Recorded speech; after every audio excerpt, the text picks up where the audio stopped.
Hello भाई माने आपण सब केमिति अछंती बल्लार थिबे।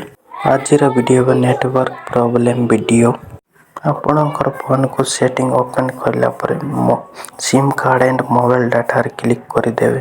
सिम 1 लिखाई थिबो सिम 1 पर को क्लिक कर नेबे। क्लिक कर नेला पर इनेबल बोले कि गोटे ऑप्शन लिखाई थिबो ताको डिसेबल कर देबो। डिसेबल करला पर एटा कोन आयो कि आपणकर टावर प्रॉब्लम सॉल्व जीवो तापर आउ इनेबल कर देबो। इनेबल करला पर टिके लोडिंग नेबो टिके वेट करबा पय पड़िबो आपनकु। तापर एटी लिखाई थिबो 2GB 3GB 4GB city click कर नेबे। ए वीडियो रे आपण मानकु भल के बुझेबा पय चेष्टा करबे। एटी क्लिक कर नेबे। क्लिक करला पर एमती इंटरफेस देखिबा को मिलिबो। 4GB 3GB 2GB एमती लिखाई थिबो तापर ऑटो लिखाई थिबो ताको 2GB ओनली करिवो तापर 4GB कर देबो। 4GB करला पर सिंपली बैक कर देबो।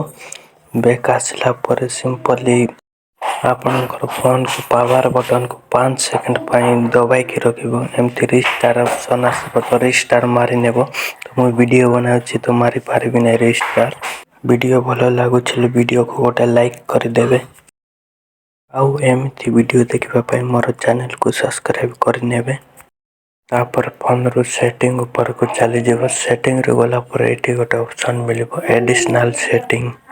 मु तुमको मार्क करके देखा देछि। एटी लिखाई तो एडिशनल सेटिंग ऊपर को क्लिक कर नेबे। क्लिक करना पर बैकअप एंड रिस्टोर रे क्लिक कर नेबो। क्लिक करला पर बैकअप एंड स्टोर रे क्लिक करिवो। क्लिक कर लेला पर एंटी इंटरफेस देखिबो। आपन साइड नेटवर्क सेटिंग ऊपर को क्लिक कर देबो। क्लिक करला पर जो टाइप पासवर्ड हितबो आपनकर पासवर्ड डाली नेबे। डाली नेला पर रीसाइट नेटवर्क सेटिंग ऊपर को क्लिक कर नेबे।